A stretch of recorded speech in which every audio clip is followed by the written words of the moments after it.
Fala, meu povo, como de costume, vim trazer a minha review do episódio 1165 de One Piece. Então aguenta aí um pouquinho que pra mim eu achei que esse episódio foi o mais parado até agora. Bom, galera, eu quero dizer com o mais parado, não é que dizer que ele foi ruim. Simplesmente ele já tá apresentando coisas que a gente já havia apresentado nos episódios anteriores, só acrescentando algumas coisas que a gente tava em mistério ainda. Como exemplo, o episódio se inicia aqui com o grupo lá na Biblioteca da Coruja. E revelando que o bibliotecário não era só o Sal, mas a Coruja Biblo. E revelado que ela que tem o poder de crescer e diminuir os livros.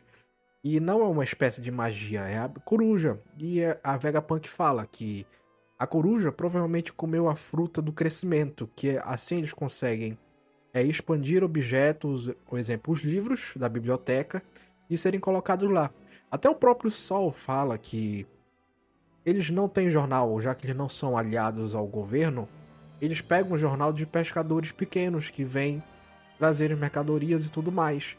E assim eles levam esse jornal para a biblioteca e a coruja cresce. Nesse episódio temos essas pequenas coisas que são acrescentadas para explicar várias coisas que ficaram para trás, meio em dúvida ainda. No caso é essa da biblioteca. Mas em questão de avançar a história, o episódio não avança tanto assim. Ele permanece onde tem que estar ainda ali, para que a gente já sabe mais lá na frente que o negócio vai rolar. Então aí a gente vai lá pra escola, onde tá o Luffy e o Soap brincando com os gigantes, ainda bem decepcionados pelo fato de que agora os gigantes estão cultivando a paz entre as crianças e não estão criando mais guerreiros, eles estão só estudando para serem pessoas melhores do que eles foram.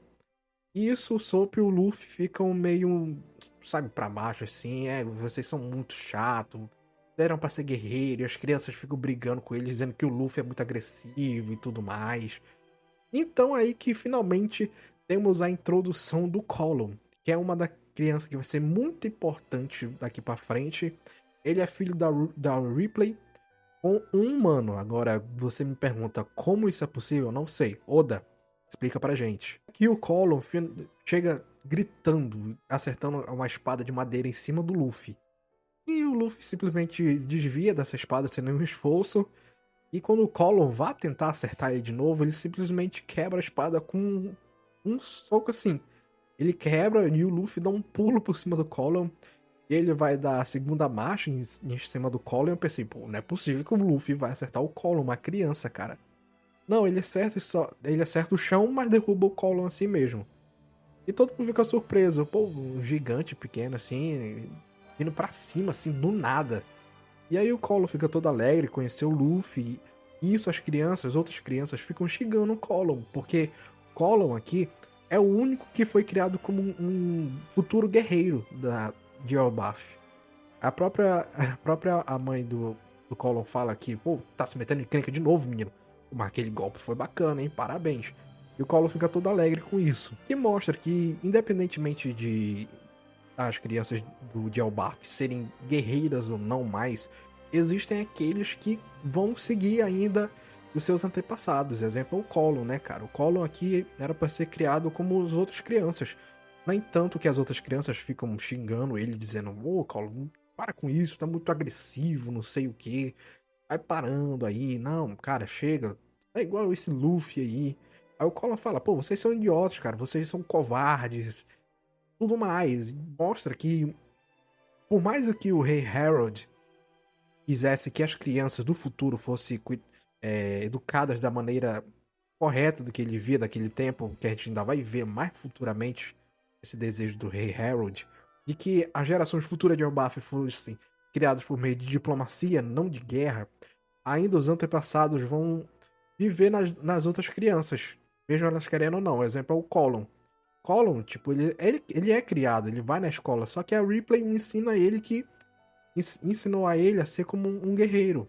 E ela também é um guerreiro. E pelo visto eu acho que o pai dele também é, que a gente ainda não viu o pai dele. Então bora ver, a gente só sabe que ele é um humano. Provavelmente é aquele cara que apareceu na cena pós-crédito do episódio final de Egghead, dizendo para o chapéu de palha vir. Ele tava com um chapéuzinho assim meio comprido de palha, então provavelmente deve ser ele. Isso, depois de toda essa discussão com um pequeno Colon, eles vão finalmente, o Luffy finalmente sente fome aqui, ele pensa, caraca, a festa, cara, bora pra festa, bora pegar a Robin e o resto e ir lá pra festa. Aí eles vão lá na biblioteca, chamam a Robin, só que a Robin quer ficar mais um tempo ali com o sol na biblioteca. Nisso a Gert fala pra eles esperarem um pouco, que tem mais um negocinho, mais um favor que ela quer deles. Nisso a gente vai e vê finalmente qual era esse favor. O favor era a roupinha de Elbaf que ela fez pra pessoazinhas. Eles até comparam com um membro dela que é meio estranho, que ele fez essas roupinhas logo pro início da galera, só que prendeu ele na casa de blocos.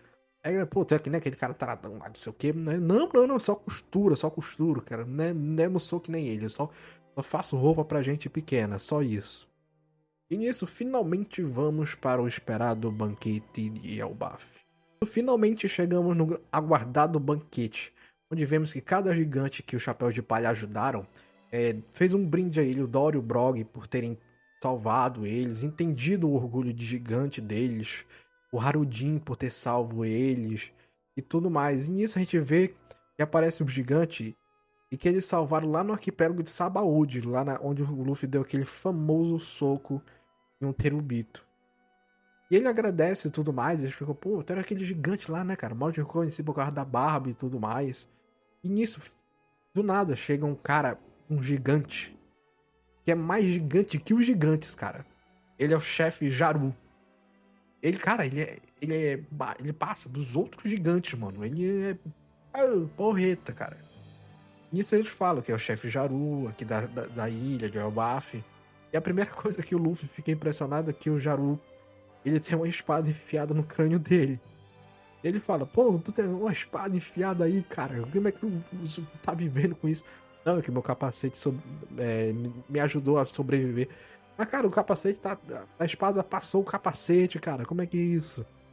E nisso a gente descobre que o Jaru, ele é um dos homens mais velhos do mundo. Aqui, nesse momento. Ele tem, se não me engano, era 208 anos. É isso aí, 208 anos. Então aqui somos apresentados ao homem mais velho do mundo. E aí cortamos para a parte final do episódio, onde vemos que os cavaleiros sagrados adentraram um castelo. E nisso eles encontram dois guardas e perguntam onde está Loki. Só que os guardas pensam, como eles são pessoas pequenas, e eles estão recebendo o chapéu de palha nesse momento, pensam que eles fazem parte da tripulação deles. Só que não. Lá eles dão a ordem, eles não pedem. Eles dão a ordem que os levem até Loki. Só que os guardas pensam, a gente não pode, não, infelizmente a gente não pode e tal. E nisso a gente vê as primeiras habilidades da Ganko. Que ela amarra algumas fitas no gigante e simplesmente causa dor nele. Ele se ajoelha no chão de dor. Com certeza aquilo tá fazendo alguma pressão nos braços dele, alguma coisa assim. Nisso a gente vê mais um vislumbre do possível irmão gêmeo do Shanks, que a gente tá vendo aqui, que é muito parecido com ele.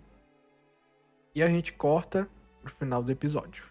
Meus amigos, esse foi o episódio de One Piece de domingo. Eu achei o mais paradinho deles até agora, porque ele já tá mostrando muita coisa que a gente já viu nos episódios passados. Tipo, pra mim eu acho que eles deveriam estar avançando mais um pouquinho agora nesse. Claro que mostraram algumas coisas que são importantes, tipo a Biblioteca da Coruja, a própria Coruja da Biblioteca, o Biblo, né? E a fruta dele. Os Cavaleiros Sagrados se infiltrando cada vez mais em Elbaf. E finalmente o grande banquete, que tá sendo adiado faz uns 3 episódios aí atrás. Mas é isso, galera. Não é questão de que o episódio tenha sido ruim. Os episódios estão sendo bons. Mas pra mim já dá pra dar uma corridinha a mais, assim, Porque se eu não me engano, cara, a gente... É só 15 episódios agora nesse período, e mais 15 no final do ano. Então, cara, dá pra, sabe, avançar mais a história. A gente não fica mostrando conceitos que a gente já viu nos episódios passados, cara. Vai adiantando mais a história, vai mostrando mais coisas. Eu sei que tem que ter esse momento de paz para que no futuro tenha os acontecimentos mais importantes que vão levar para o ápice de Elbaf aqui. Mas é isso, galera. Essa foi a minha opinião sobre o episódio 1165 de One Piece, que saiu no domingo. Então eu quero agradecer cada um que chegou até aqui. Deixa o seu like, comenta o que você tá achando do arco de Elbaf até aqui. E se inscreve no canal para não perder mais nenhum vídeo, porque toda segunda-feira a gente tá fazendo essas reviews aqui bem rapidinhas de cada episódio que sai no domingo, beleza, galera? Então, foi o que tivemos hoje, meus amigos. Até a próxima e valeu!